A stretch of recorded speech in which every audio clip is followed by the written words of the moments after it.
Under కంట్రోల్లో work చేసేటటువంటి డీడీఎఫ్ consultancy వాళ్ళు గత కొద్ది సంవత్సరాలుగా మాస్టర్ ప్లాన్ గురించి సర్వే చేస్తూ ఉన్నారు.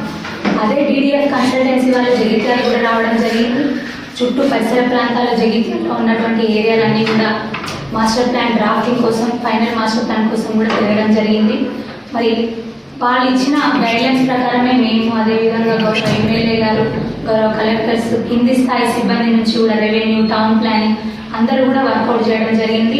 దాని ప్రకారం జియో 94ని విడుదల చేస్తూ మొదటి 14 జోనల్ చేంజెస్, 121 సర్వే నెంబర్స్ తీసుకొచ్చాము.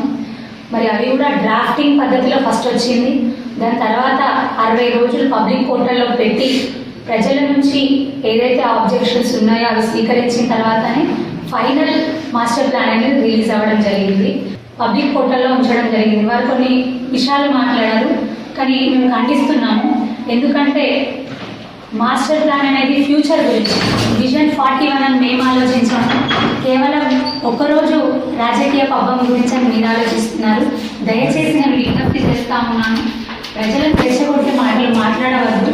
ఎందుకంటే పట్టణ అభివృద్ధి కోసమే, పట్టణానికి ఎక్స్టెన్షన్ కోసమే, అంటే ఫ్యూచర్ ఎక్స్టెన్షన్స్ బార్డర్స్ ఏవైతే ఉన్నాయో, ఫ్యూచర్ బార్డర్స్ ఎక్స్టెన్షన్స్ ఏవైతే ఉన్నాయో దాన్ని దృష్టిలో పెట్టుకొని హస్నాబాద్ కానివ్వండి, తిప్పనపేట కానివ్వండి, తిమ్మాపూర్ కానివ్వండి, వీళ్ళందరితో అంటే ఇందులో ఇంక్లూడ్ చేశారు. మరి తీర్మానాలు తీసుకున్నారా, వాళ్ళు అడిగారా అనే మాట మాట్లాడారు. కంప్లీట్ తీర్మానాలు అన్ని గ్రామ పంచాయతీ నుంచి మేము తీసుకోవడం జరిగింది. ఇంకా ఏం ఆబ్జెక్షన్ ప్రజల నుంచి డెఫినెట్గా స్వీకరిస్తాము.